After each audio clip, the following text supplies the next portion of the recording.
Brought to you by TechnoSpark 20 series smartphones.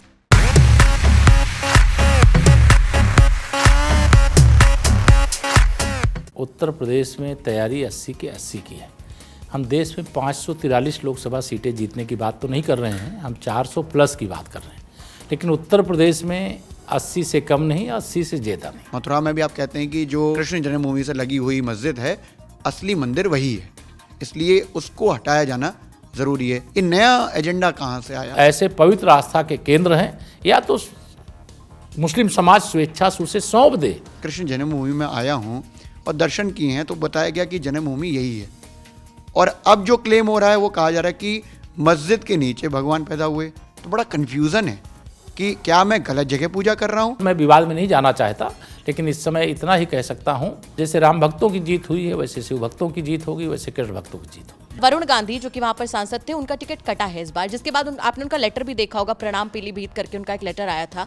तो जनता बस ये जानना चाहती है कि आखिर क्यों। अगर कोई गड़बड़ करेगा तो उसका भविष्य जरूर अंधकार में हो सकता है, लेकिन जो अच्छा करेगा पार्टी के साथ तो उसका भविष्य पार्टी में अच्छा रहेगा।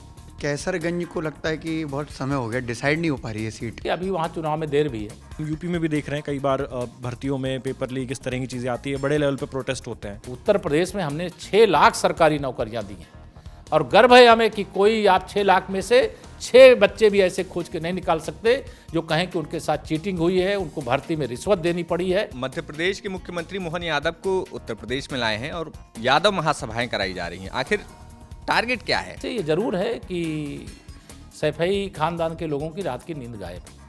आपकी उम्र और राहुल गांधी की उम्र करीब करीब सिमिलर है, और इस मामले में तो आप उनके साथ मैराथन कर ही लेंगे ना, कि वो भी फिटनेस का ख्याल रखते हैं। मैं उनको पछाड़ दूंगा। राहुल गांधी को लेकर आप क्या राय रखते हैं? 4 जून के बाद तो सिर्फ राहुल गांधी जी भी नानी के घर जाने वाले हैं। आप लगातार कहते हैं कांग्रेस मुक्त भारत, लेकिन अगर हम इसको लोकसभा के सिनेरियो से देखें तो ये अलग दिखेगा, लेकिन अगर केंद्र के अलावा अगर हम राज्यों में जाएं तो ये अलग दिखता है। कांग्रेस एक्सपायरी डेट की दवा की तरह है, अगर उसका इस्तेमाल करोगे तो देश का नुकसान होगा। जब बात जातिगत जनगणना की आती है, सदन में भी कई बार हंगामा होता है, सवाल पूछे जाते हैं, तो इस पर कोई क्लियर जवाब नहीं आ पाता भाजपा की तरफ से। नहीं, जाति जनगणना की बात कौन कर रहा है? सिर्फ राहुल गांधी जी कर रहे हैं। और मनमोहन सिंह जी की अगुवाई वाली सरकार जब चल रही थी तब वो कहाँ सो गए थे? जयराम रमेश कहते हैं कि उन्होंने जो सर्वे कराया था उसको बताया नहीं जा रहा। झूठ बोल रहे हैं।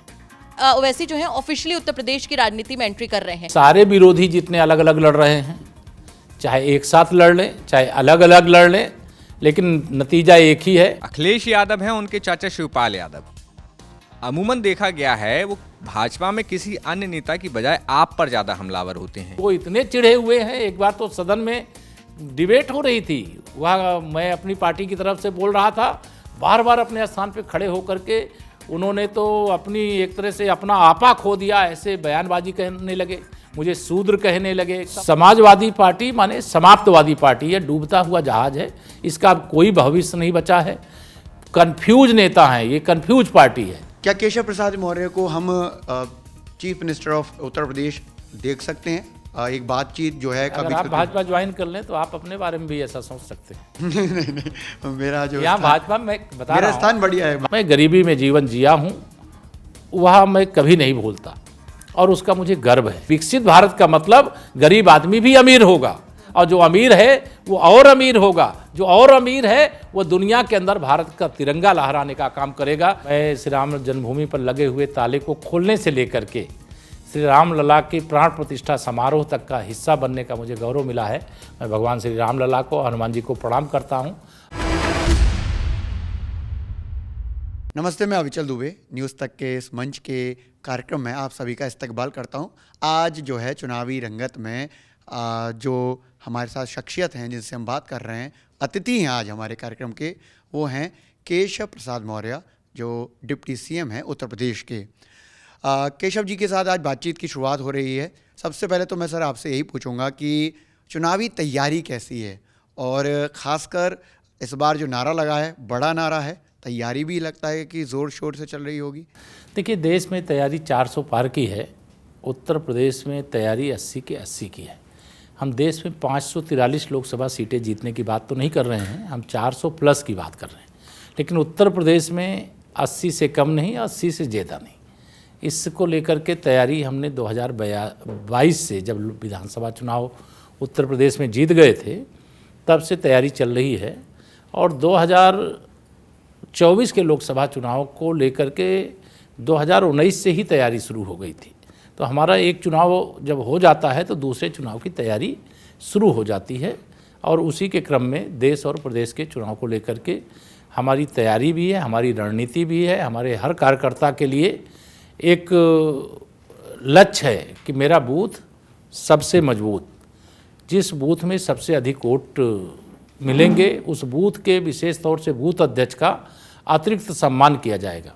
कल हमारे प्रधानमंत्री आदरणीय मोदी जी देश भर के जो हमारे बूथ के काम करने वाले कार्यकर्ता हैं उनको एक तरह से यह मंत्र दिया है, यह बताया है कि आप ही अपने बूथ में नरेंद्र मोदी जी भी हो, आप ही अपने बूथ में जेपी नड्डा जी जो हमारे राष्ट्रीय अध्यक्ष हैं, आप ही अपने बूथ में प्रदेश के अध्यक्ष हो, प्रदेश के सब कुछ हो। इसलिए जो फेस हमारा बूथ अध्यक्ष के नाते होता है, भविष्य का वो प्रदेश अध्यक्ष है, देश का अध्यक्ष है, और जो संगठन में काम करता है फिर धीरे से वह चुनाव भी लड़ता है, फिर देश में राजनीति के माध्यम से भी सरकार में रह कर के भी देश की सेवा करता है। इसलिए हमारा बूथ अध्यक्ष एक बड़े लक्ष्य को लेकर के काम करता है। जी, एक चीज़ और कि आप स्टार प्रचारक की लिस्ट में हैं, लेकिन आपका क्या की रोल है? मतलब मैं ये जानना चाहता हूँ क्योंकि जनता भी जानना चाहती है कि इस बार की रोल क्या है। क्या घोषणा पत्र के कार्यक्रम में आप शामिल हैं? हम पार्टी के कार्यकर्ता हैं, और पार्टी के कार्यकर्ता के नाते जो पार्टी जिम्मेदारी देती है, जैसे इस समय उत्तर प्रदेश के अंदर चुनाव प्रचार की दृष्टिकोण से मुझे स्टार प्रचारक के नाते जिम्मेदारी है, तो मेरा लक्ष्य है कि मैं हर लोकसभा क्षेत्र के अधिक से अधिक विधानसभा क्षेत्रों में कार्यकर्ताओं से दौरान चुनाव एक बार मिलूं और उनसे अपील करूं कि माननीय नरेंद्र मोदी जी के नेतृत्व में 2024 की सरकार बनाने का मतलब है विकसित भारत की गारंटी। दूसरा, मेरे दायित्व तो अभी पार्टी के राष्ट्रीय अध्यक्ष जी ने निर्धारित किया है, 2024 का जो हमारा चुनाव घोषणा पत्र होगा, उस घोषणा पत्र के समिति जो बनी है, 27 लोगों की समिति है देश भर से, उसमें मुझे भी स्थान दिया गया है। हमारे रक्षा मंत्री जी उसके अध्यक्ष हैं, कई हमारे केंद्रीय मंत्री उस समिति के सदस्य हैं, कई हमारे राज्यों के मुख्यमंत्री उसमें सदस्य हैं, और मुझे भी उसमें शामिल होने का सौभाग्य मिला है। लेकिन हम तो ऐसे कार्यकर्ता हैं कि जहाँ कम वहाँ हम। ये तो संघ का नारा है, जहाँ कम वहाँ हम। मुझे याद आया कि फिर दरअसल बाबरी मस्जिद का विवाद और फिर राम मंदिर के ज़रिए जो है आपकी कहानी शुरू होती है। तो एक बार आप बता देंगे कि लोगों को कि आपकी यात्रा, राजनीतिक यात्रा कैसे शुरू हुई? देखिए, मैं राष्ट्रीय स्वयंसेवक संघ का स्वयंसेवक हूँ। बाल अवस्था से ही संघ की शाखा में जाता था, और जो राष्ट्रीय स्वयंसेवक संघ की शाखा में जाकर के स्वयंसेवक के रूप में देश की, समाज की सेवा का व्रत लेगा, फिर वह देश के किसी भी क्षेत्र में जाएगा तो वह अपने कर्तव्य पालन से कभी पीछे नहीं हटता है। तो मेरा भी सौभाग्य रहा है कि एक सामान्य परिवार से निकल करके, गरीब परिवार से निकल करके, किसान परिवार से निकल करके मुझे संघ के स्वयंसेवक के रूप में प्रदेश की सेवा करने का, देश की संसद में लोकसभा फूलपुर से सांसद बन करके पहुंचने का, उत्तर प्रदेश की विधानसभा में 2012 में पहली बार विधानसभा में निर्वाचित होकर पहुंचने का, सांसद बनने के बाद यूपी जो देश का सबसे बड़ा प्रदेश है वहाँ का प्रदेश अध्यक्ष के रूप में जिम्मेदारी निभाने का पार्टी ने अवसर दिया, और 14 वर्ष से जहाँ हमारी पार्टी सत्ता में नहीं थी वहाँ 2017 में हम लोग प्रचंड बहुमत अर्थात 325 विधायकों के साथ उत्तर प्रदेश में सत्ता में वापसी किए हैं। माननीय नरेंद्र मोदी जी का आशीर्वाद हमको, हमारी पार्टी के सारे कार्यकर्ताओं को मिलता रहता है, उसके कारण से यह शक्ति मिली। लेकिन यह मुझे गर्व है कि मैं एक गरीब परिवार से आता हूँ, एक किसान परिवार से आता हूँ, और कभी सोचा भी नहीं था कि राजनीति का यह मुकाम कभी मुझे मिलेगा कि देश के सबसे बड़े प्रदेश का मैं विश्व की सबसे बड़ी पार्टी का अध्यक्ष भी बन जाऊँगा, और देश के सबसे बड़े प्रदेश का लगातार दूसरी बार उप मुख्यमंत्री बनूंगा। लेकिन यह सब होता हुआ मैं भी देख रहा हूं, आप भी देख रहे हैं। लेकिन मैं गरीबी में जीवन जिया हूं, वह मैं कभी नहीं भूलता, और उसका मुझे गर्व है। मैं जब बालावस्था में था तो हमारा जो परिवार गरीब होने के कारण अनेक गरीब परिवारों के पास उस समय छत पक्की नहीं होती थी, दीवारें पक्की नहीं होती थी, मिट्टी की दीवार होती थी। लेकिन अगर वर्षा के काल में पानी बरसने लगे तो पानी रात के समय टपकता भी था। अब ऐसे भी परिवार होते थे जिनके घर में उस समय छाता खरीदने के लिए भी पैसा नहीं होता था, और फिर वह कैसे छत में जाए, जो पानी टपक रहा है रात के समय कैसे बंद करें। तो मेरी माँ, वो लकड़ी की सीढ़ी होती थी, छत पे जाना, फिसल भी सकते थे, गिर भी सकते थे, चोट भी लग सकती थी, लेकिन पानी अगर नीचे आ रहा है जहाँ पूरा परिवार रह रहा है तो रात में उस पानी को बंद करना आने से, और फिर किसी तरीके से रात्रि बिताना। बाहर छप्पर होते थे, छप्पर के नीचे भी सोने का काम होता था। पीने के पानी का संकट, आज तो हर घर में शौचालय है, लेकिन उस समय ना मेरे घर में शौचालय था, ना जिस मोहल्ले में मैं रहता था उस किसी घर में शौचालय था। कुछ अमीर परिवार थे, उनके घरों में शौचालय थे। पहले सब घर में बिजली नहीं थी, तो मेरे घर में भी बिजली होने का सवाल नहीं था। पहले सभी घरों में गैस का कनेक्शन नहीं था, तो मेरे घर में भी गैस का कनेक्शन नहीं था। पहले सबके पास बैंक खाते नहीं थे, तो मेरे घर में भी किसी के पास बैंक खाता नहीं था। पहले से सभी घर के बच्चे स्कूल नहीं जा पाते थे, स्कूल जाते थे तो उनके पास ड्रेस अपनी बनवाने के लिए, यूनिफॉर्म बनवाने के लिए पैसे नहीं होते थे, तो हमारे पास भी उसका अभाव रहता था, हमारे परिवार के पास भी अभाव रहता था। तो यह सारे संकटों से बाहर निकालने का काम, पहले कोई बीमार हो जाए तो इलाज कराने का पैसा नहीं, तो बीमारी लोग पाले रखते थे कि अगर हम इलाज कराएंगे, पैसा खर्चा होगा तो परिवार कर्जदार हो जाएगा, तो बीमारी पाले रहते थे, उसमें मर जाते थे। आज 5 लाख तक का इलाज कराने के लिए प्रधानमंत्री आयुष्मान भारत योजना है। मेरे पिताजी बीमार थे, 5,000 रुपये इलाज का पैसा नहीं था, तो इलाज कराने के लिए खेत गिरवी रखना पड़ा। लेकिन आज हर गरीब यह गर्व से कहता है कि गरीब माँ बाप का बेटा, एक चाय बेचने वाले का बेटा, एक पिछड़े वर्ग से आने वाले माँ बाप का बेटा आज देश का प्रधानमंत्री है, तो देश के गरीबों की ज़रूरत को समझता है, उस कोई भूखा न रह जाए इसकी चिंता करता है। इसलिए प्रधानमंत्री गरीब कल्याण अन्न योजना का राशन है, प्रधानमंत्री आवास है, आयुष्मान भारत है, हर घर में प्रधानमंत्री उज्ज्वला योजना का कनेक्शन है, सौभाग्य योजना से बिजली कनेक्शन, ये सारी सुविधाएं जो मिली हैं, उस सुविधा का एकमात्र कारण है कि अगर माननीय नरेंद्र मोदी जी के नेतृत्व में भारतीय जनता पार्टी की देश में सरकार नहीं आती तो गरीबी हटाओ के नारे तो हमारी अनेक पीढ़ियों को सुनने को जरूर मिलते, लेकिन गरीबी हट नहीं सकती थी। लेकिन मोदी जी के नेतृत्व में 25 करोड़ लोग गरीबी रेखा से बाहर आए, 4 करोड़ से अधिक लोगों को प्रधानमंत्री आवास योजना के घर मिले, 10 करोड़ लोगों को गैस का कनेक्शन मिला, 60 करोड़ लोगों को आयुष्मान भारत के माध्यम से 5 लाख तक का इलाज कराने की सुविधा मिली, 80 करोड़ लोगों को प्रधानमंत्री गरीब कल्याण अन्न योजना का राशन मिला, देश का नाम पूरी दुनिया में बढ़ा। तो आज हमें गर्व है, हम 2047 में विकसित भारत बनाने का संकल्प, 2024 में तीसरी बार मोदी सरकार बनने के बाद 5वीं से तीसरी अर्थव्यवस्था बनाने का संकल्प, आत्मनिर्भर भारत बनाने का संकल्प, आप जैसे युवाओं के उज्जवल भविष्य की एक मजबूत नींव डालने का है। वर्तमान का युवा ही नहीं, आने वाली पीढ़ी का एक एक युवा, उसको रोजगार की तलाश में गांव छोड़ करके शहर न जाना पड़े, प्रदेश छोड़ करके देश का कोई शहर न खोजना पड़े, देश छोड़ करके दुनिया का कोई ऐसा स्थान न खोजना पड़े। ऐसे भारत के निर्माण की दिशा में हम आगे बढ़ रहे हैं। एक तरीके से बीजेपी के मैनिफेस्टो में 2 कार्य जो हैं वो पूरे हो चुके हैं, जो 3 एक तरीके से संघ और बीजेपी के साझा मैनिफेस्टो को कह सकते हैं कि राम मंदिर का निर्माण और अनुच्छेद 370 का हटाना, दोनों काम हो गए। यूसीसी की बात भी आप कर रहे हैं, लेकिन राम मंदिर के आगे चलकर उत्तर प्रदेश में आप आ जाते हैं मथुरा में। मथुरा में भी आप कहते हैं कि जो कृष्ण जन्मभूमि से लगी हुई मस्जिद है, असली मंदिर वही है, इसलिए उसको हटाया जाना ज़रूरी है। ये नया एजेंडा कहाँ से आया? मतलब ये 2027 के लिए है या फिर 29 की तैयारी? आपने कहा ना कि आपकी तैयारी पहले ही शुरू हो जाती है। देखिए, यह पहले तो आपको ये ध्यान में रहे कि ये हमारे घोषणा पत्र का हिस्सा नहीं है, ये हमारी विचारधारा से जुड़ा हुआ मुद्दा है। जो हमारी विचारधारा है उससे हम समझौता ना किए हैं ना करेंगे। अगर देश की जनता से भारतीय जनसंघ के रूप में जब राजनीति शुरू किए तो हम लोगों का उस समय भी नारा था कि जम्मू कश्मीर से अनुच्छेद 370 हटाएंगे, जब हमें बहुमत मिलेगा हटाएंगे, और जब बहुमत मिला तो उसे हटा दिए। अयोध्या में रामलला के जन्म स्थान पर भव्य मंदिर बनाएंगे, यह देश की जनता से वादा था और देश के सामने रामलला का भव्य मंदिर बनकर के खड़ा है। रामलला वहाँ प्राण प्रतिष्ठित हो चुके हैं, लाखों लोग प्रतिदिन दर्शन के लिए जाते हैं। बाबा विश्वनाथ, काशी विश्वनाथ मंदिर जो काशी में है, वह धाम भी बन करके तैयार है और भगवान कृष्ण की जन्मभूमि मथुरा और उनकी लीला भूमि मथुरा वृंदावन का अभी हम विकास कर रहे हैं।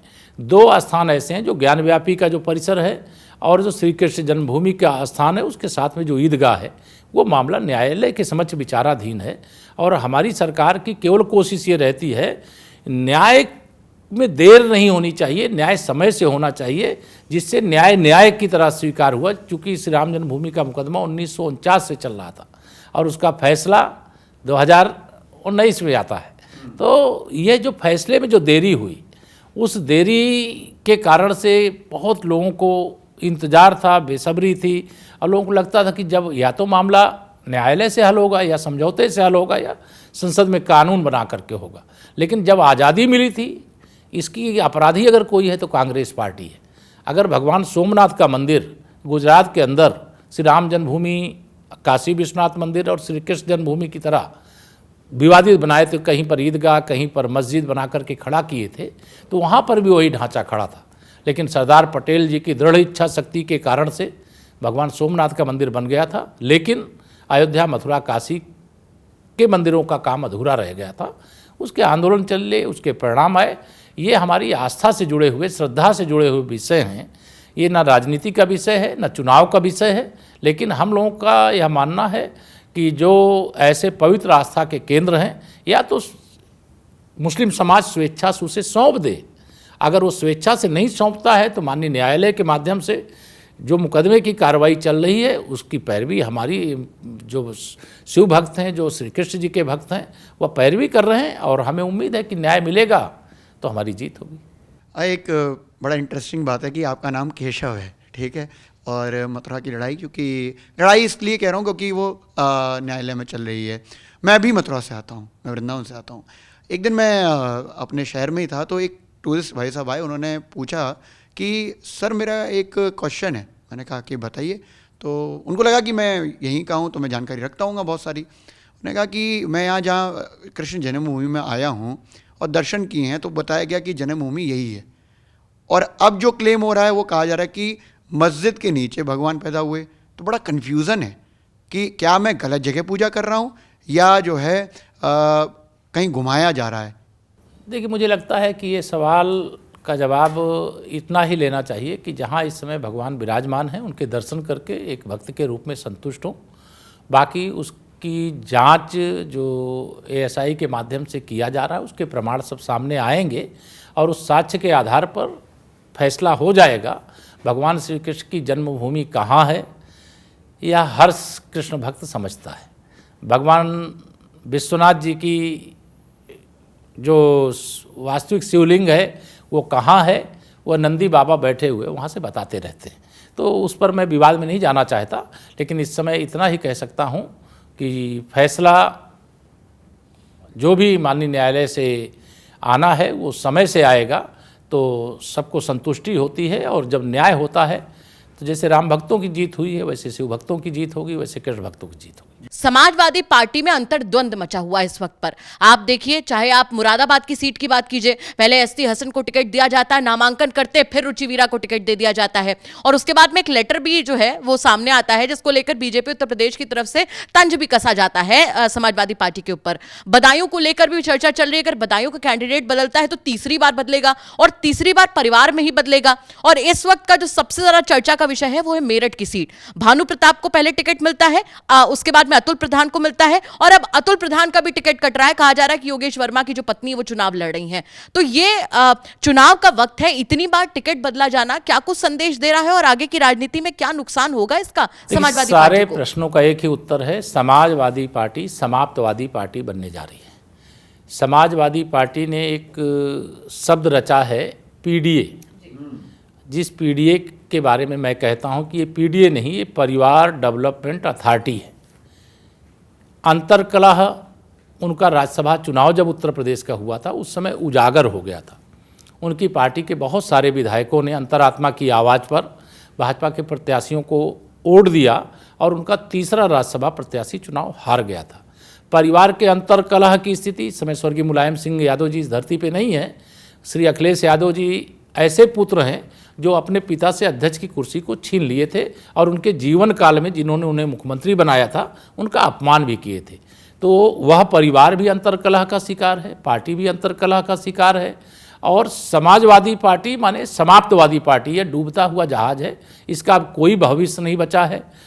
कन्फ्यूज नेता हैं, ये कन्फ्यूज पार्टी है जिसको ना, ये केवल एक नहीं, सपा ही नहीं, उसमें कांग्रेस भी है।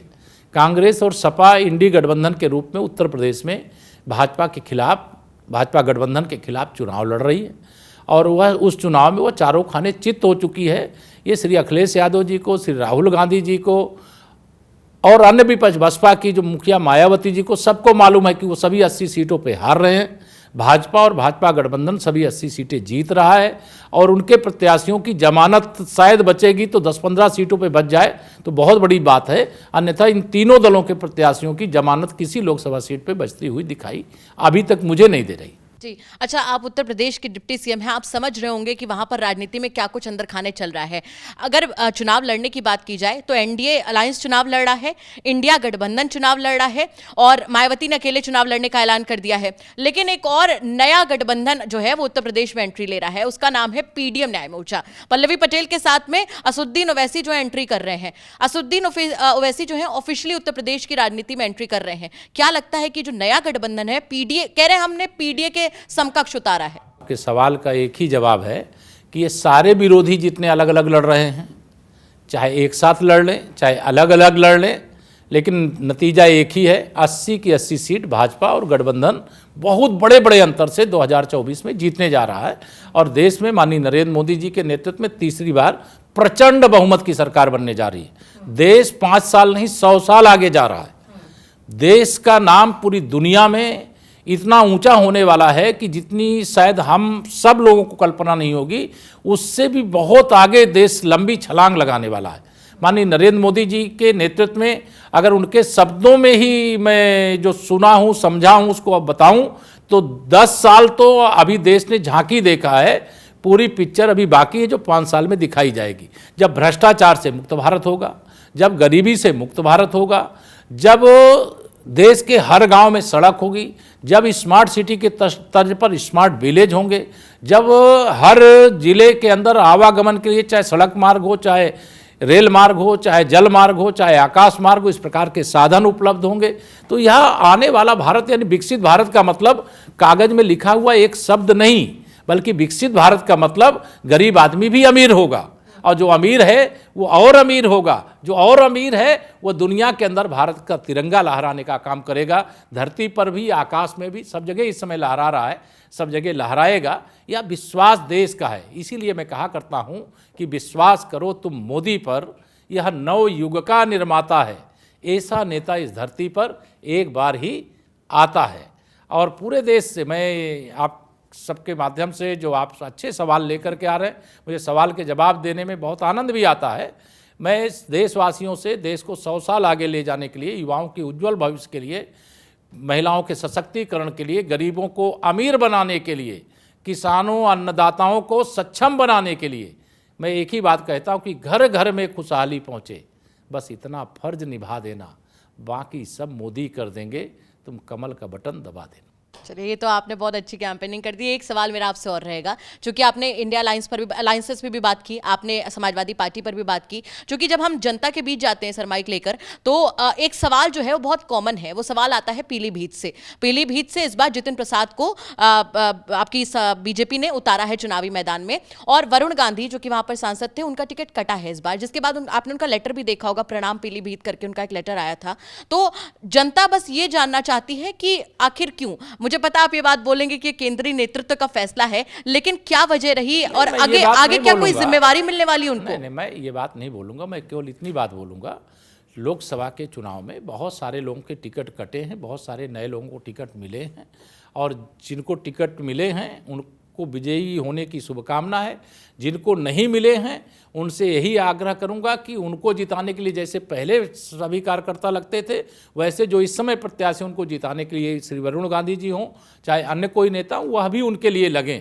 पार्टी में सभी का भविष्य उज्ज्वल है, क्योंकि हम 2047 तक देश और प्रदेश की सत्ता में रहने को लेकर के तनिक भी सशंकित नहीं, क्योंकि जनता का आशीर्वाद काम के बल पर भी और जिस प्रकार से गरीब कल्याण के लिए जिस प्रकार से डबल इंजन सरकार के माध्यम से कार्य किया गया है, उसके आधार पर भी सरकार भी रहेगी, सदन में हमारा प्रचंड बहुमत भी रहेगा, और जिनको इस बार अवसर नहीं मिला है आगे मिलेगा। लोकसभा के बाद विधानसभा है, फिर राज्यसभा है, फिर विधान परिषद है, तो ये इस अगर कोई गड़बड़ करेगा तो उसका भविष्य जरूर अंधकार में हो सकता है, लेकिन जो अच्छा करेगा पार्टी के साथ तो उसका भविष्य पार्टी में अच्छा रहेगा। केशव जी, मैं आपसे ये बात अभी आपने जिक्र किया बातचीत के दौरान ही कि 2017 में प्रचंड बहुमत के साथ उत्तर प्रदेश में बीजेपी की जीत हुई थी, और इस दौरान ये कयास लगाए जा रहे थे कि आप मुख्यमंत्री की कुर्सी पर बैठ सकते हैं। तो क्या ये बात सच है कि 2017 में सीएम इन वेटिंग आप रह गए थे? क्या इसकी ये सोच जो भाजपा को निकट से नहीं जानता है, यह सोच उनकी हो सकती है जी, लेकिन जो भाजपा को निकट से जानता है, ये बात वो स्वप्न में भी नहीं सोच सकता है, और जागते हुए तो सोचने का सवाल ही नहीं उठता है। क्या आपने कभी सोचा था श्री भजन लाल शर्मा जी पहली बार के विधायक और प्रदेश के महामंत्री राजस्थान में बहुमत मिलने के बाद मुख्यमंत्री बन जाएंगे? जी, क्या आपको ये पता था कि आदरणीय शिवराज सिंह चौहान जी जैसे शीर्ष नेता जो लगातार मध्य प्रदेश के मुख्यमंत्री थे और उनके नेतृत्व में ही ऐतिहासिक विजय मिली, उनकी जगह डॉक्टर मोहन यादव जी मुख्यमंत्री बन जाएंगे? क्या आपने कभी सोचा था कि एक चाय बेचने वाले का, एक गरीब माँ बाप का बेटा देश का प्रधानमंत्री बन जाएगा? मैं भी एक चाय बेचने वाले का बेटा हूँ, एक गरीब परिवार में पैदा हुआ हूँ। मैं भी अखबार बांटता था, मैं भी मजदूरी भी करता था, मैं भी खेत में काम करता था, खलिहान में काम करता था, लेकिन मैं भी कभी उत्तर प्रदेश का लगातार दूसरी बार उप मुख्यमंत्री बन जाऊँगा। मेरे जैसे अनेक उदाहरण हैं। आदरणीय रामनाथ कोविंद जी जो पूर्व राष्ट्रपति जी हैं, उनका लोकसभा का टिकट कट गया था, राज्यपाल बने, फिर देश के महामहिम राष्ट्रपति बने। क्या कभी आदरणीय द्रौपदी मुर्मू जी जो देश की महामहिम राष्ट्रपति जी हैं, उन्होंने भी नहीं सोचा था कि वो राष्ट्रपति बनेंगी? लेकिन भारतीय जनता पार्टी का नेतृत्व तो बहुत दूरदृष्टा है, और इतना दूरदृष्टा है कि जो कोई नहीं सोचता है वह सामने दिखाई देता है। जैसे आज आप जो भी सोच रहे होंगे या जो भी डिबेट पत्रकार के नाते आप आपस में किसी से सवाल जवाब में कर रहे होंगे, जो चर्चा में होगा वो होना नहीं है, जो होना है वो चर्चा में नहीं होगा, क्योंकि पता ही आपको नहीं होगा कि होने वाला क्या है। इसलिए मेरे मन में इस बात को लेकर के, कभी मैं एक साधारण परिवार से निकला हुआ व्यक्ति, विधायक पार्टी ने बनाया, सांसद पार्टी ने बनाया, प्रदेश अध्यक्ष पार्टी ने बनाया, उत्तर प्रदेश का लगातार दूसरी बार उप मुख्यमंत्री बनाया, मुझे ही नहीं मेरे किसी कार्यकर्ता को कभी कोई शिकायत नहीं रहती। हमें नेतृत्व पर अटल विश्वास है, और अटल विश्वास की शक्ति को लेकर के हम पार्टी का काम करते हैं। 2024 के लोकसभा चुनाव को वैसे ही अपना लक्ष्य बना करके मेहनत कर रहे हैं, जैसे महाभारत के अर्जुन को उनके गुरु द्रोणाचार्य जी ने कहा चिड़िया को निशाना लगाते समय कि बताओ अर्जुन आपको क्या दिखाई दे रहा है? तो अर्जुन ने कहा मुझे तो केवल चिड़िया की आँख दिखाई दे रही। तो मेरे जैसे कार्यकर्ता को भी हर बूथ पे कमल का फूल दिखाई दे रहा है, प्रचंड बहुमत से खिलता हुआ दिखाई दे रहा है, और माननीय नरेंद्र मोदी जी के नेतृत्व में स्वतंत्र भारत की ऐतिहासिक विजय होती हुई दिखाई दे रही है। और ये मुझे भी दिखाई दे रहा है, आपको भी दिखाई दे रहा है, हमारे विरोधियों को भी दिखाई दे रहा है, जो सत्ता में रहते हुए कुछ नहीं किए, सत्ता वियोग हो गया तो पानी से निकली हुई मछली की तरह तड़प रहे हैं कि सत्ता कैसे मिल जाए। अब उनको सत्ता मिलने वाली नहीं है। 4 जून के बाद तो श्री राहुल गांधी जी भी नानी के घर जाने वाले हैं। बीते दिनों आपने अपने एक बयान में कहा था कि देश कांग्रेस मुक्त हो रहा है, तो राहुल गांधी को लेकर आप क्या राय रखते हैं? देखिए, कांग्रेस मुक्त भारत जरूरत है। मैं ये कहता हूँ कि कांग्रेस पार्टी जैसे एक्सपायरी डेट की कोई दवा होगी, आप खाना चाहेंगे क्या? खाएंगे तो रिएक्शन कर जाएगी।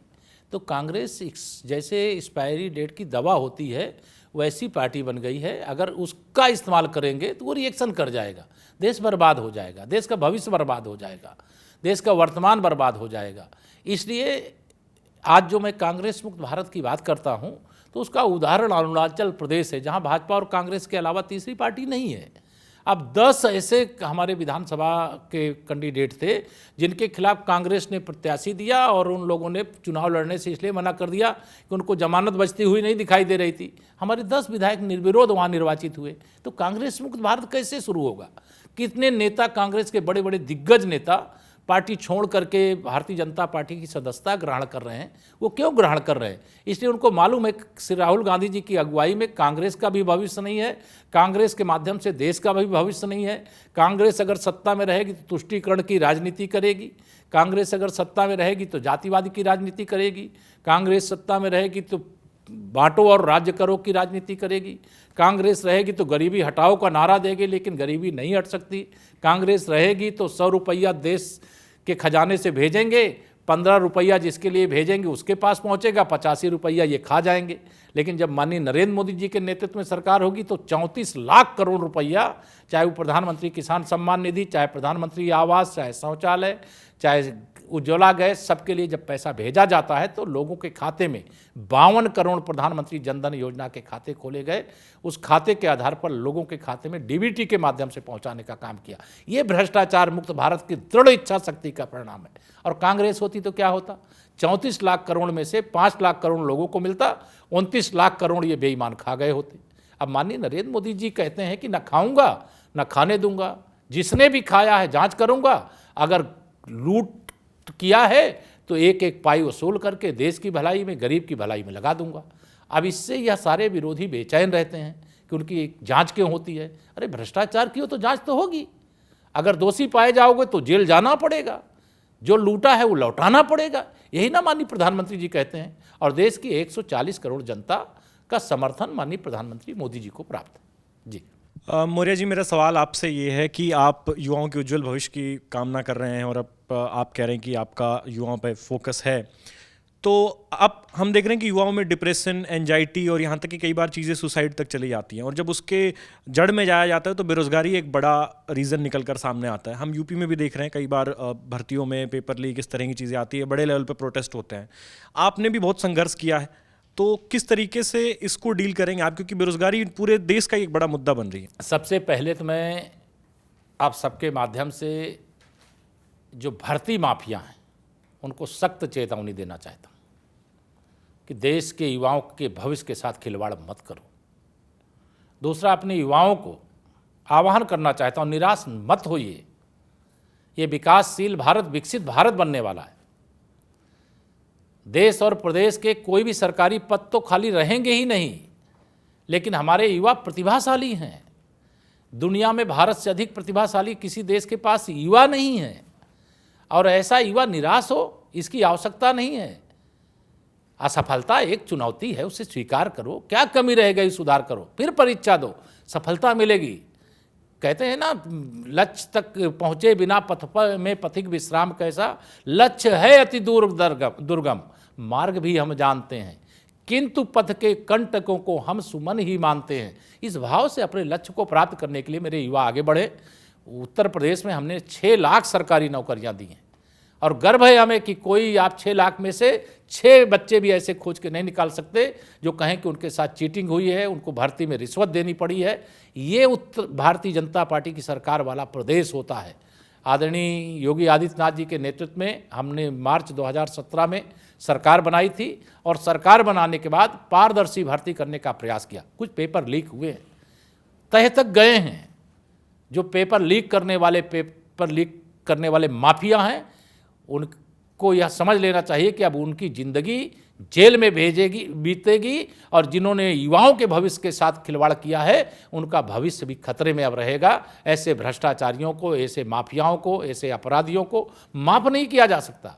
उनके खिलाफ कानून के अनुसार सख्त से सख्त, कड़ी से कड़ी कार्रवाई की जाएगी, और युवाओं का भविष्य उज्ज्वल है। आने वाले समय में, पहले आप देखते थे उत्तर प्रदेश से बड़े पैमाने पर पलायन होता था, कोई दिल्ली जाता था, कोई मुंबई जाता था, कोई कलकत्ता जाता था, कोई चेन्नई जाता था, देश के विभिन्न शहरों में जाते थे। लेकिन आज यूपी के अंदर भी पलायन रुका है। देश के अन्य प्रदेशों के अंदर जहां भाजपा सरकार है, विशेष तौर से डबल इंजन सरकार, इतनी योजनाएं, इतना निवेश, जैसे यूपी में 40 लाख करोड़ के निवेश के प्रस्ताव आए हैं, बहुत सारे धरातल पर उतर रहे हैं। अब जिन जनपदों में, हर जनपद में आया है निवेश, जिन जनपदों में निवेश आया है वहाँ लाखों रोजगार के अवसर पैदा हुए हैं। केवल सरकारी नौकरी ही लक्ष्य हमारे युवा ना बनावें। हमारे युवा कोई अपना निजी स्टार्टअप शुरू करें, सरकार पूरी तरह से उनका सहयोग करने के लिए तैयार है।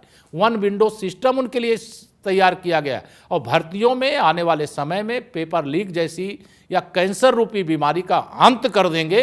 इस बीमारी को अब पनपने नहीं देंगे। यह मैं अपने यूपी के एक एक युवा को विश्वास दिलाना चाहता हूँ। जब मौर्य जी, जिस तरीके से भाजपा में हम देख रहे हैं कि आए दिन नेताओं की ज्वाइनिंग हो रही है और कई ऐसे नेता हैं जो दशकों तक कांग्रेस पार्टी में रहे हैं या किसी अन्य दल में रहे हैं, फिर वो भाजपा में शामिल हो जाते हैं। मैं अगर हरियाणा का आपको एग्जांपल दूं, वहाँ पे 10 लोकसभा सीटें हैं। जब 10 उम्मीदवारों का ऐलान हुआ तो उसमें 6 नाम ऐसे हैं जिन्होंने दशकों तक कांग्रेस की राजनीति की है।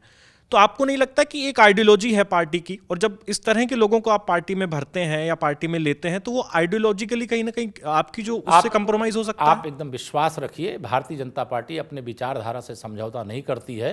विचारधारा से समझौता करने वाली वह पार्टियां हैं जो भाजपा के विरोध की राजनीति करती हैं। भाजपा सदैव राम मंदिर निर्माण की पक्षधर थी, 370 हटाने की पक्षधर थी, देश के अंदर सबका साथ सबका विकास, बिना भेदभाव का विकास करने की पक्षधर थी, मुस्लिम तुष्टीकरण और वोट बैंक की राजनीति की विरोधी थी, जातिवाद की राजनीति करने की विरोधी थी, परिवारवाद की राजनीति करने की विरोधी थी, भ्रष्टाचार करने वालों की राजनीति की विरोधी थी। और उस पर हम पहले भी कायम थे, आज भी कायम है। जो आएगा हमारे नेता माननीय नरेंद्र मोदी जी के नेतृत्व पर भरोसा करेगा, हमारी पार्टी की विचारधारा पर भरोसा करेगा, तब वो आएगा। कल तक उसने क्या पाप किए हैं, किस प्रकार के पाप किए, मैं नहीं जानता हूँ, लेकिन अगर कांग्रेस में रहने के कारण उनको वह चीज़ करना पड़ा जो नहीं करना चाहिए था, तो भाजपा में आने के बाद उनको वही करना पड़ेगा जो भाजपा की विचारधारा है। यह मान करके ही लोग भाजपा में आते हैं, और जो भाजपा में आए हैं भाजपा की विचारधारा के अनुसार काम करेंगे, हमारे नेतृत्व पर विश्वास करके काम करेंगे। नहीं करेंगे तो फिर जैसे वो कांग्रेस छोड़ के या कोई दूसरा दल छोड़ करके भाजपा में आएंगे, वैसे भाजपा भी छोड़ करके चले जाएंगे। यहाँ रहना है तो भाजपा की विचारधारा के अनुसार ही काम करना। अच्छा, आप पिछड़े समाज की बात कर रहे हैं, मोदी जी का आप उदाहरण देते हैं, आप स्वयं का भी उदाहरण देते हैं, लेकिन जब बात जातिगत जनगणना की आती है, सदन में भी कई बार हंगामा होता है, सवाल पूछे जाते हैं, तो इस पर कोई क्लियर जवाब नहीं आ पाता भाजपा की तरफ से। नहीं, जाति जनगणना की बात कौन कर रहा है? श्री राहुल गांधी जी कर रहे हैं। और श्री राहुल गांधी जी से मैं पूछना चाहता हूँ, 60 साल उनके नाना नानी दादा दादी, उनके पिताजी की और उनके माताजी और उनके स्वयं के और उनकी बहन के निर्देश पर मनमोहन सिंह जी की अगुवाई वाली सरकार जब चल रही थी, तब वो कहाँ सो गए थे? नहीं, वो तो जयराम रमेश कहते हैं कि उन्होंने जो सर्वे कराया था उसको बताया नहीं जा रहा। झूठ बोल रहे हैं। अगर सर्वे कराने की बात वो कर रहे हैं तो 2013 में सर्वे क्यों कराया था? 2014 में उनको जब विदा होना तब सर्वे कराया था। जब सरकार से जाने की बेला आ गई तब उस बात को यहाँ पर उठाने का काम करते हैं। हम जाति के जनगणना के विरोधी नहीं हैं, हम जाति जनगणना के पक्षधर हैं, लेकिन हमारे प्रधानमंत्री जी ने व्याख्या कर दी है 4 जातियों की। पहली जाति गरीब। कांग्रेस की संस्कृति क्या थी? देश के संसाधनों पर पहला हक मुसलमानों का, और माननीय नरेंद्र मोदी जी के नेतृत्व वाली भाजपा सरकार की क्या घोषणा है? देश के संसाधनों पर पहला हक गरीबों का, देश के संसाधनों पर पहला हक युवाओं का, देश के संसाधनों पर पहला हक महिलाओं का, देश के पहला हक संसाधनों पर पहला हक अन्नदाताओं का। ये कहने का साहस हमारे मोदी जी करते हैं। जब हम देश की 140 करोड़ आबादी को इस रूप में एकजुट किए हैं, उनको इस रूप में विभाजित करके और उनको सशक्त बनाने का लक्ष्य लिए हैं। हम 3 करोड़ महिलाओं का अगर लखपति दीदी बनाने का लक्ष्य रखें तो इनको परेशानी क्यों होती है? हम 15 करोड़ मातृशक्ति को जो घर से बाहर शौच क्रिया के लिए जाना पड़ता था, आज उनको इज्जत घर बना के दिए, इनको परेशानी क्यों होती है? जो लकड़ी के धुएं में, कंडे के धुएं में भोजन बनाती थी, ऐसे 10 करोड़ महिलाओं के नाम से हमने प्रधानमंत्री उज्ज्वला योजना का कनेक्शन दिया है, इससे इनको परेशानी क्यों होती है? हम देश के लगभग 12 करोड़ किसानों को 2-2 हज़ार की 3 किस्त के माध्यम से वर्ष में 6,000 प्रधानमंत्री किसान सम्मान निधि देते हैं, इससे इनको परेशानी क्यों होती है?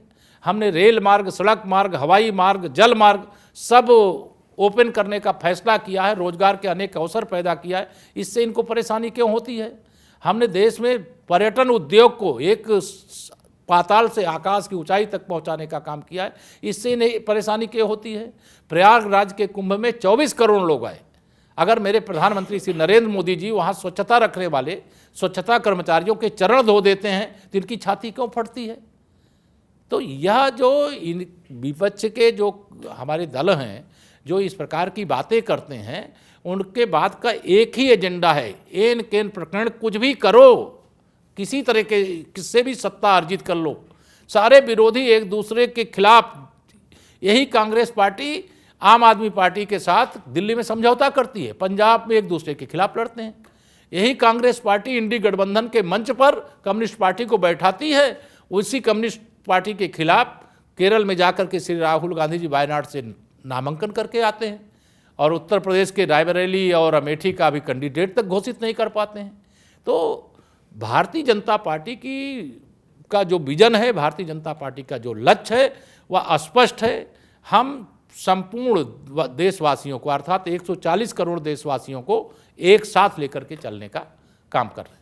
लेकिन मौर्य जी, आपने जो 4 जातियां गिनाई, जो प्रधानमंत्री ने व्याख्या की है, ये बात आपकी ठीक है, लेकिन उनका आपके पास डेटा है तभी आप महिलाओं को उज्ज्वला योजना का लाभ दे पाए हैं, आपके पास गरीब परिवारों का डेटा है तो आप उनको प्रधानमंत्री आवास। जब 2011 में जनगणना के समय आर्थिक सर्वेक्षण किया गया था तो इन लोगों ने अमीरों को भी बड़ी संख्या में गरीब दिखा दिया था और बड़ी संख्या में गरीबों को अमीर दिखा दिया था। अभी भी उसमें बहुत बड़ी संख्या ऐसी है जो अनेक प्रकार के गरीब कल्याण की योजनाओं का लाभ पाने से वंचित हैं। हमारी सरकार ने, हमारे मोदी जी ने गारंटी वाली गाड़ी गांव-गांव भिजवा करके उसके फार्म भरवाए और फार्म भरवा करके जिनको भी अभी तक गरीब हैं और गरीब कल्याण की योजना को उनको लाभ नहीं मिला है, उनको लाभ तीसरी बार मोदी सरकार बनने के बाद दिया जाएगा। लेकिन यही डेटा अगर पिछड़े और अति पिछड़े या दूसरे समाज के आपके पास होगा तो आपको नहीं लगता उनके लिए आप बेहतर योजना बना पाएंगे? आप चिंता मत करिए, जब आगे आप 2024 के बाद हमारे साथ इंटरव्यू के लिए बैठेंगे तो आपके पास ये सवाल ही नहीं बचेगा। और श्री राहुल गांधी जी को मैंने बताया वो इटली चले जाएंगे, नानी के घर, यहाँ दिखाई नहीं देंगे। ये सवाल उनके चुनाव तक हैं, कैसे बांटो और राज्य करो, वोट प्राप्त करो, ये लक्ष्य लेकर के काम कर रहे हैं। किशोर जी, उत्तर प्रदेश की हम राजनीति देखते हैं, मुख्य विपक्षी पार्टी समाजवादी पार्टी, अखिलेश यादव हैं, उनके चाचा शिवपाल यादव। अमूमन देखा गया है वो भाजपा में किसी अन्य नेता की बजाय आप पर ज़्यादा हमलावर होते हैं। क्या ये कारण है कि उनको किसी चीज़ से लगता है कि आप जो हैं मुख्यमंत्री बन सकते हैं, या फिर आप पिछड़े पृष्ठभूमि से आते हैं, पिछड़े वर्ग से आते हैं, इसलिए आप इन नेताओं के लिए एक आसान टारगेट देखते हैं? आखिर क्या रीज़न है? 2 कारण है। एक तो श्री अखिलेश यादव जी को सबसे ज़्यादा कष्ट इस बात का है कि 2012 से 2017 तक वो सरकार में थे। 2017 में जब सरकार उनकी गई उस समय मैं प्रदेश का अध्यक्ष था, उनकी सत्ता को उखाड़ फेंका, नंबर 1। नंबर 2, वह नहीं चाहते, ओबीसी के नाम पे वो सैफई परिवार की केवल एक खानदान की जागीर समझते हैं कि वही उसके मालिक हैं, वही उसके सब कुछ हैं। लेकिन उत्तर प्रदेश में जब वह सत्ता में थे 5 वर्ष, तब उन्होंने ओबीसी की किसी जाति का कोई ध्यान नहीं रखा। जब केशव प्रसाद मौर्य उत्तर प्रदेश भारतीय जनता पार्टी का अध्यक्ष बन गया, उप मुख्यमंत्री बन गया, तब से उनको बेचैनी है और वो इतने चिढ़े हुए हैं। एक बार तो सदन में डिबेट हो रही थी, वह मैं अपनी पार्टी की तरफ से बोल रहा था, बार बार अपने स्थान पे खड़े होकर के उन्होंने तो अपनी एक तरह से अपना आपा खो दिया, ऐसे बयानबाजी कहने लगे, मुझे शूद्र कहने लगे, तमाम चीज़ें ऐसी ऐसी भाषा का प्रयोग करते हैं श्री अखिलेश यादव जी कि लगता नहीं कि वो कई बार के सांसद हैं, उत्तर प्रदेश के मुख्यमंत्री रहे हैं, एक पार्टी के राष्ट्रीय अध्यक्ष हैं, और उनका कोई राजनीतिक भविष्य मुझे दिखाई इसलिए नहीं देता है क्योंकि इस तरह की अराजकतावादी राजनीति का स्थान उत्तर प्रदेश में समाप्त हो गया। जब उनकी सरकार थी बिजली आती नहीं थी, भाजपा हमारी सरकार है, अब बिजली जाती नहीं है। उनकी सरकार थी, गुंडे मुख्यमंत्री आवास पे बैठे रहते थे, आज गुंडे जेल चले जा रहे हैं। उनकी सरकार थी तो ये जो आप सवाल आज कर रहे हो कि भर्तियों में नकल हो रही है, ये हो रहा है, उनके आम बात थी। लेकिन हमारी सरकार ने वह सब बदलाव करने का काम किया है और एक बड़ा परिवर्तन आया। और श्री अखिलेश यादव जी को विवश होना पड़ा है कि केशव प्रसाद मौर्य के कारण से आज उनको बाकी पिछड़े वर्ग के अंदर भले उनकी पार्टी का भविष्य नहीं है, उनको नेता खोजना पड़ रहा है, उनको प्रत्याशी खोजना पड़ रहा है। भारतीय जनता पार्टी ने बहुत स्ट्रेटेजिकली मध्य प्रदेश के मुख्यमंत्री मोहन यादव को उत्तर प्रदेश में लाए हैं और यादव महासभाएं कराई जा रही हैं। आखिर टारगेट क्या है? देखिए, भारतीय जनता पार्टी के डॉक्टर मोहन यादव जी मुख्यमंत्री के साथ साथ कार्यकर्ता हैं। केशव प्रसाद मौर्य उप मुख्यमंत्री के साथ साथ भाजपा का कार्यकर्ता है। भजन लाल शर्मा जी मुख्यमंत्री के साथ साथ भाजपा के कार्यकर्ता हैं।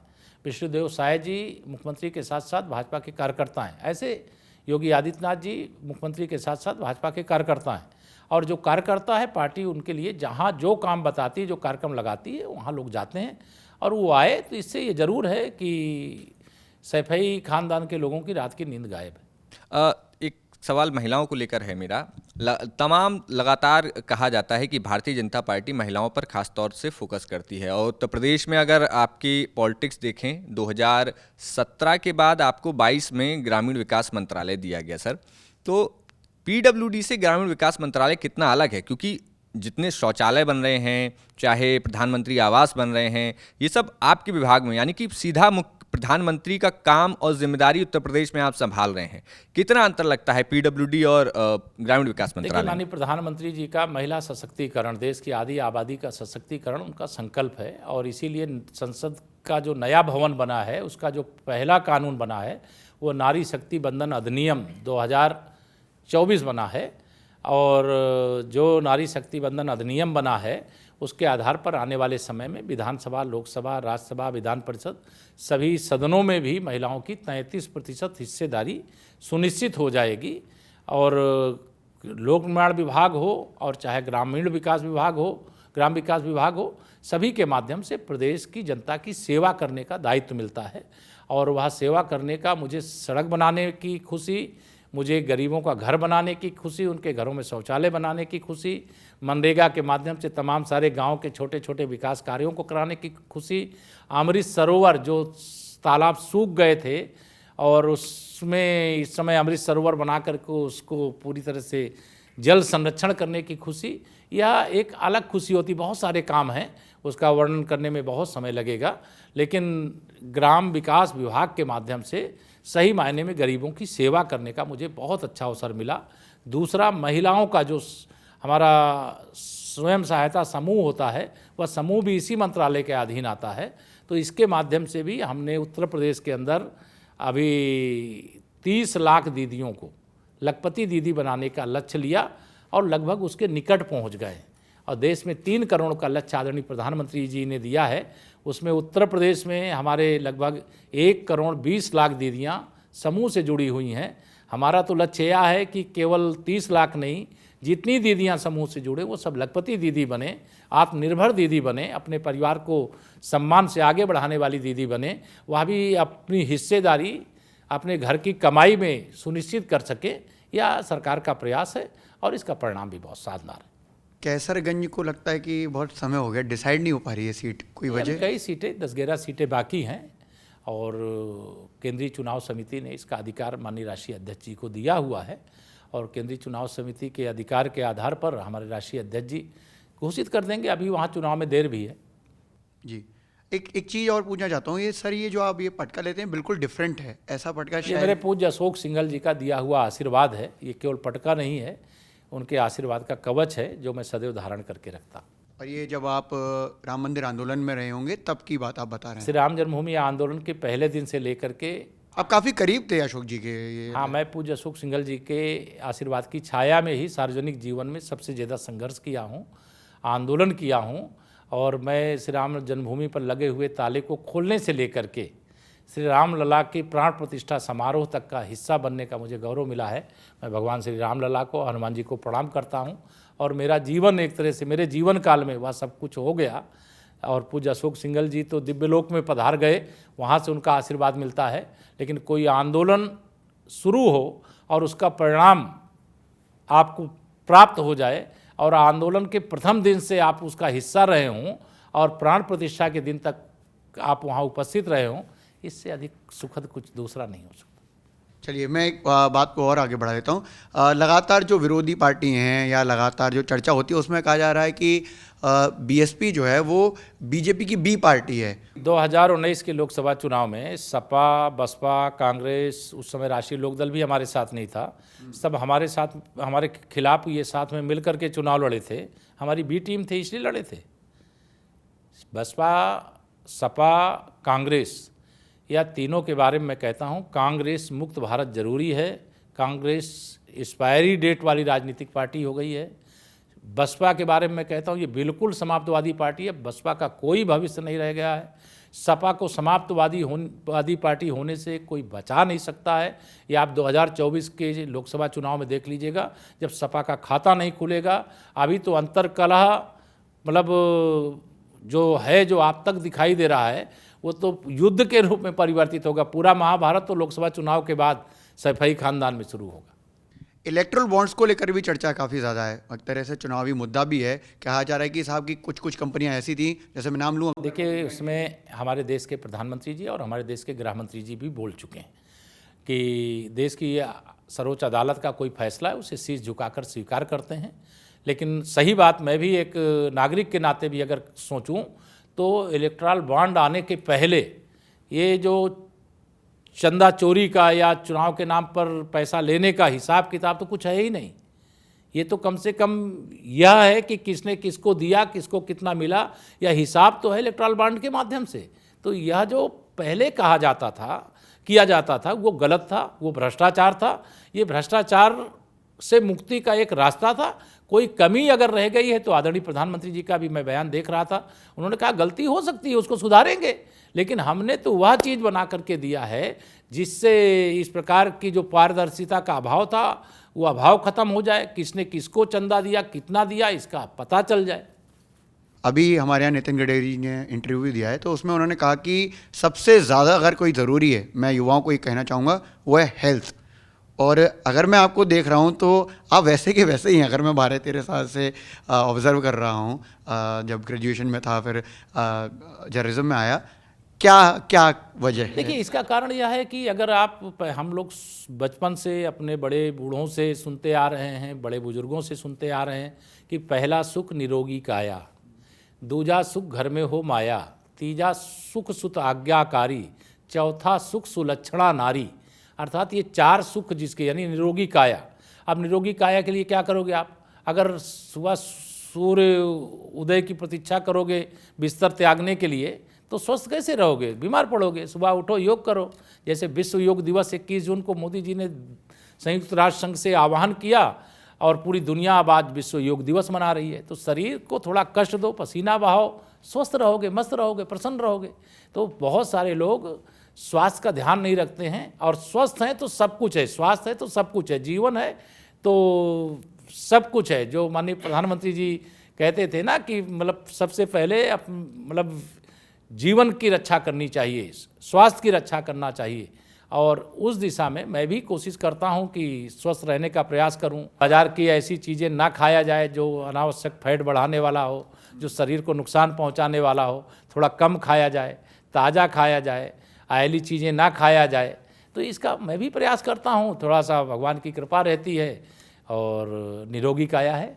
आपकी उम्र और राहुल गांधी की उम्र करीब करीब सिमिलर है, और इस मामले में तो आप उनके साथ मैराथन कर ही लेंगे ना, कि वो भी फिटनेस का ख्याल रखते हैं। मैं उनको पछाड़ दूंगा। अच्छा, एक चीज़ और मैं पूछना चाह रहा था कि आपने ओपल पहना हुआ है क्या ये हाथ में? है? ओपल ये उंगली में? हाँ, ओपल है। तो ओपल क्या सजेस्ट करके किसी ने आपको पहनवाया?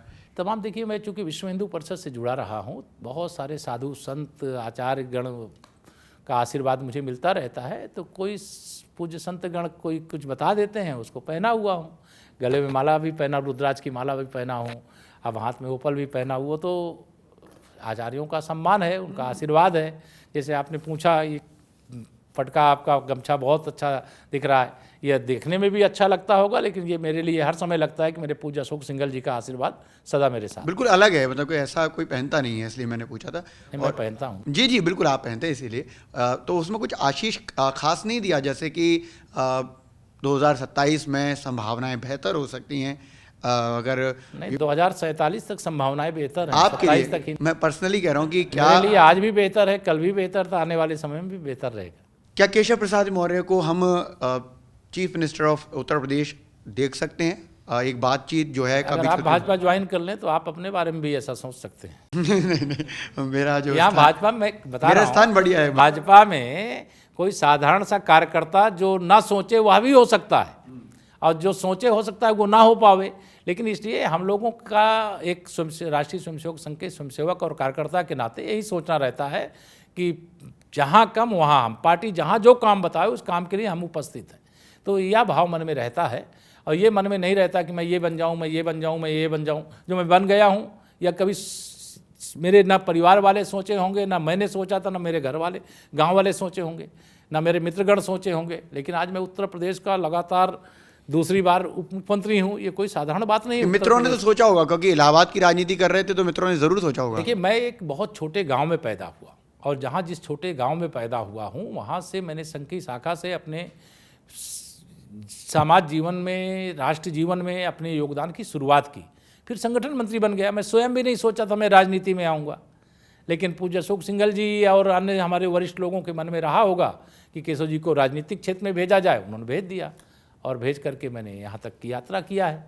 बाकी पार्टी जो बताएगी वो करेंगे। एक चीज़ और मैं लास्ट में जानना चाहूँगा, आखिर है ये सवाल, कि आप लगातार कहते हैं कांग्रेस मुक्त भारत, लेकिन अगर हम इसको लोकसभा के सिनेरियो से देखें तो ये अलग दिखेगा, लेकिन अगर केंद्र के अलावा अगर हम राज्यों में जाएं तो ये अलग दिखता है।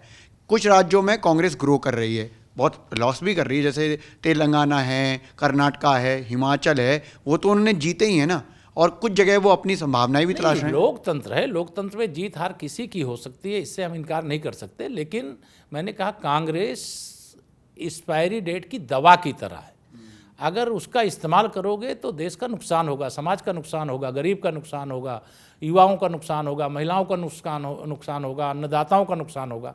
इसलिए कांग्रेस मुक्त भारत या देश के हित में अब जरूरी है। आखिर में हमारी रवायत है, आपका एक्सपीरियंस इस मंच पर कैसा रहा, आप जरूर बहुत अच्छा रहा। आप सबके सवाल भी बहुत शानदार रहे और मैं कोशिश किया हूं कि आपके सवालों का जवाब देने का प्रयास कर सकूं। एक सवाल बचाया है आपने। आप सब लगातार मिलते रहेंगे। अब क्या बच गया आपका? मैंने कहा कि 2027 में कुछ संभावनाएं जो हैं, मैंने बताया ना, यहाँ तो संभावना, अगर आप भाजपा ज्वाइन कर लेंगे तो आप अपने बारे में भी संभावना देख सकते हैं। यहाँ तो कोई कार्यकर्ता की संभावना हो सकती है, लेकिन कोई अपने से नहीं तय कर लेगा कि आपकी संभावना है कि नहीं है।